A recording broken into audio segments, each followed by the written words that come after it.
first things first, what is an essential oil?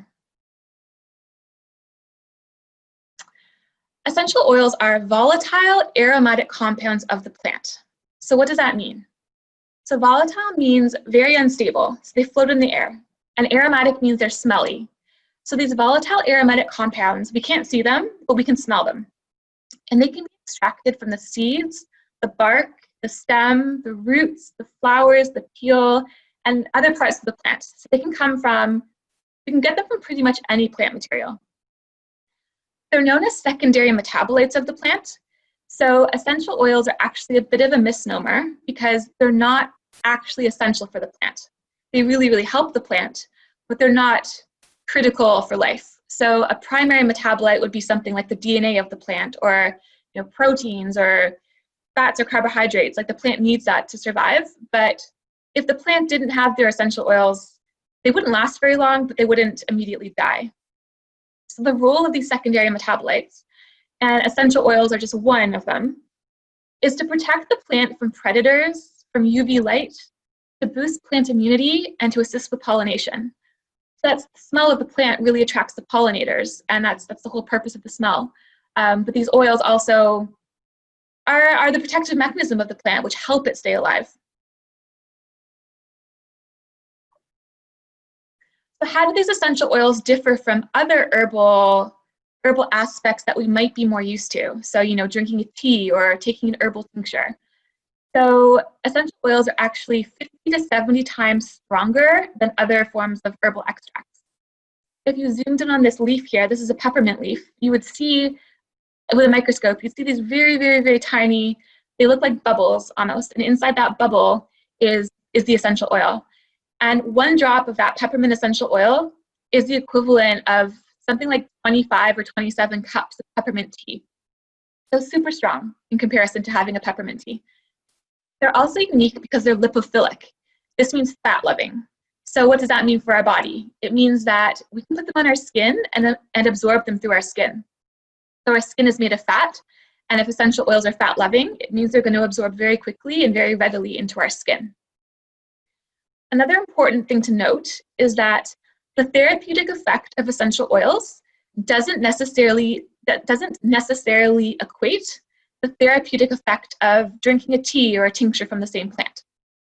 So for example, for peppermint, it does. So we would use the peppermint essential oil for digestion, for example, and you would also drink peppermint tea to help with digestion. But a really, I think, critical example of this is frankincense. So frankincense is a very beautiful, very expensive oil, and there's a lot of buzz on the internet about using frankincense essential oil to fight cancer. And what we know about frankincense is that there's a component of frankincense called boswellic acid, and that's the component of the frankincense that's supposed to have, these anti-cancer effects. But what a lot of people don't realize is that boswellic acid is actually too big of a compound to be volatile. So when you're using frankincense essential oil, you're not getting that component at all, or that constituent at all. So any kind of cancer-fighting effects of frankincense are happening from extracts from the resin itself, not from the essential oil. So frankincense oil has a lot of other properties, but cancer-fighting isn't one of them.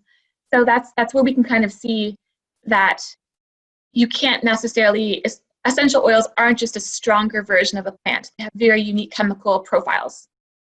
And that's what's listed here. So the chemical constituents of essential oils, of which there's thousands, can be classified into two major groups, and those are what's acting uniquely in the body.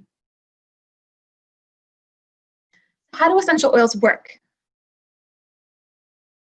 So I think what people mostly think of with essential oils is aromatherapy and smelling. So scent is the quickest route to the brain. When you smell an essential oil, you are smelling a physical thing that's going up your nose into your brain and changing the chemistry there.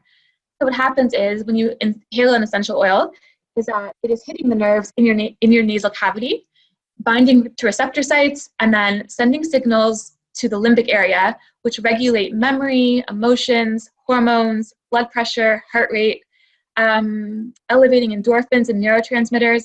You're getting a real physiological effect from inhaling these compounds. And that's why they're so effective at changing mood and changing emotions, and why why most people think about aromatherapy from that perspective. However, we can also use them more systematically. As we talked about, essential oils are lipophilic, which means they're readily absorbed through the skin into the bloodstream when you apply them to your skin. We're going to get to how to take them in a second. You can also take them internally. And then these constituents of the essential oils, these unique chemical profiles of the essential oils, get to work in the body. They interact with membrane receptors, nuclear receptors.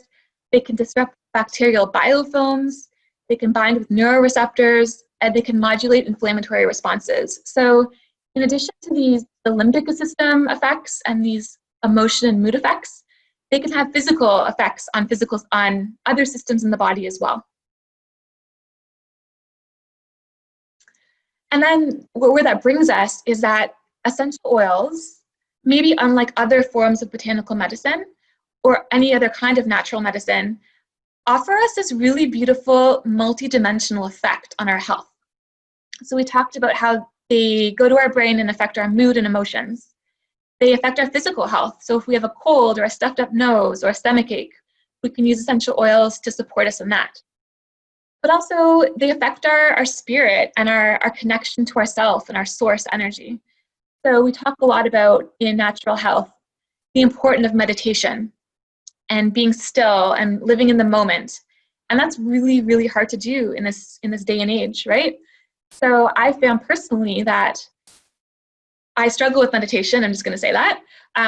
But filling my diffuser in the morning and choosing my oil and putting it in and inhaling it and taking those 4 or 5 minutes to really be present is really powerful and almost meditative. And I think if you've worked with plants at all, you can't deny that plants have an energy and they're alive, and that's transmuted into the oil. So we're getting the energetic side of the plants. We're able to use aromatherapy to tap into this meditative practice. So essential oils really are getting in at all levels of our being. They're really supporting mind, body, and spirit.